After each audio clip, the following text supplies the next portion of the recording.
Hello everybody, my name is Matthew Deprez and I work for the Fuller Youth Institute.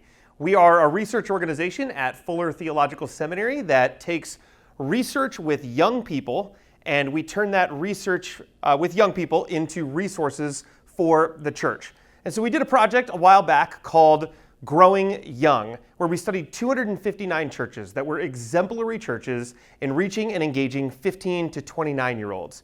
And there were some themes that came out with why 15 to 29-year-olds might want to be involved in some of those churches. And one of those major themes was the idea that the older adults in the church empathized with those young people. They understood some of the struggles. They understood some of the nuances and some of the unique things that young people struggle through on a regular basis. Now, if I were to ask you the word or words you think of when you hear the word millennial, what would you think?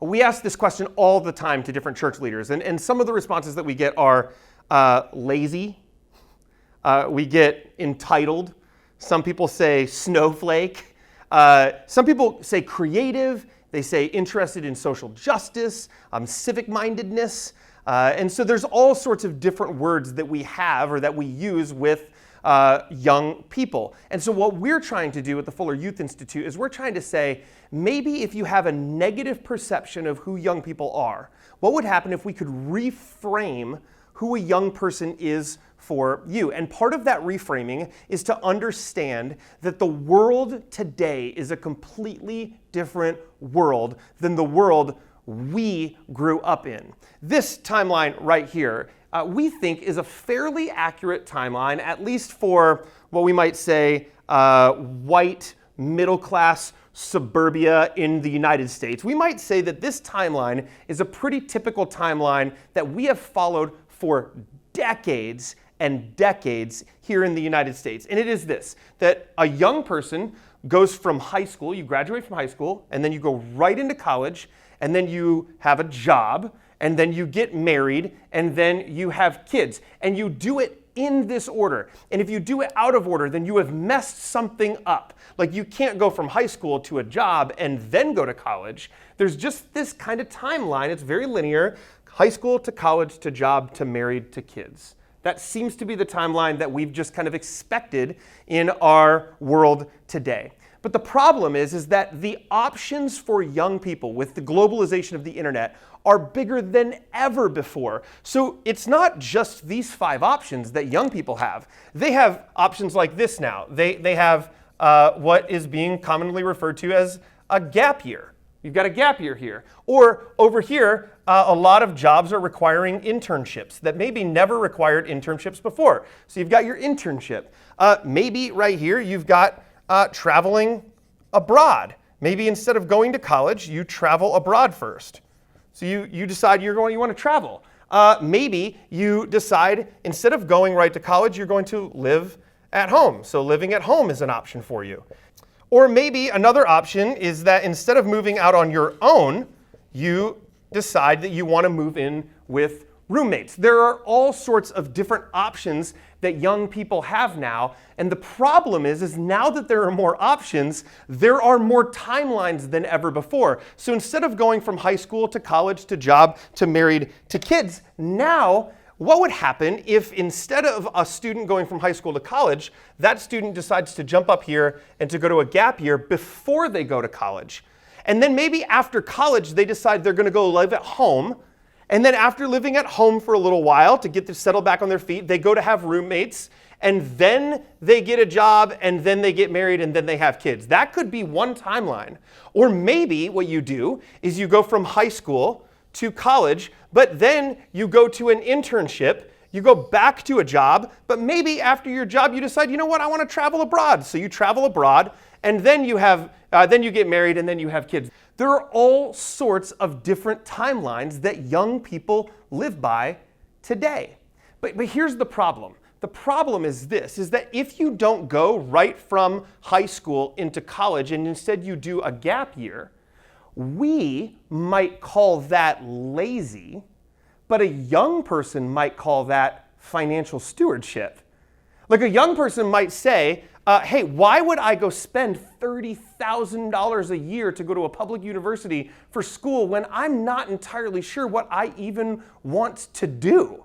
And so a young person saying, hey, I want to take a gap year and just try to settle this and try to figure this out is really smart planning for that young person, but we might say, no, you're doing it wrong. You need to go right to college. Now, here's the other thing. Now, what happens if you go from college to living at home? We might say that that's lazy. How many times have we heard the assumption that you can't be 30 and live in your mom and dad's basement? But the problem is that college degrees don't matter like they used to. And so it's harder to get a job than ever before after college. And so in some ways, in order for that young person to survive, they have to go home. And by living at home, they can actually stay on their mom and dad's insurance until they're 26. There are all sorts of different reasons that a young person might not follow this same trajectory that we have followed for so many years. But when we try to engage a young person in our church, we think that there are 5 really unhelpful words to use. And the 5 really unhelpful words to use are, when I was your age. We think that stalls conversation. We think that has a tendency to actually stop a conversation. Now, it's kind of rooted in this sense of I'm trying to relate to a young person, but to a young person, they think to themselves, you may have been 18 once, but you are not 18 today.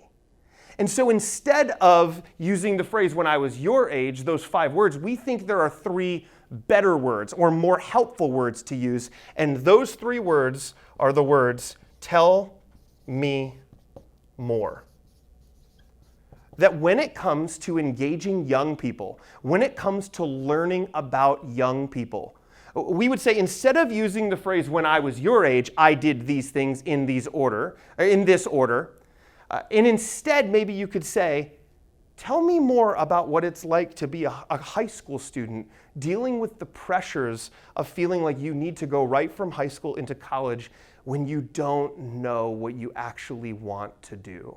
Tell me more about what it's like to be a college student and hold your faith in college when you're getting all sorts of pressure that God is not real or all sorts of pressure to party. Tell me more what it's like to be a young person and have a job but be single in our church. We think the words tell me more elicits conversation instead of stalling conversation like when I was your age. We think when I was your age kind of presumes some things, but tell me more opens up the doors to listen to young people well. And so my encouragement to you moving forward after this is to say, how can you use the words tell me more in a conversation with a young person that you know?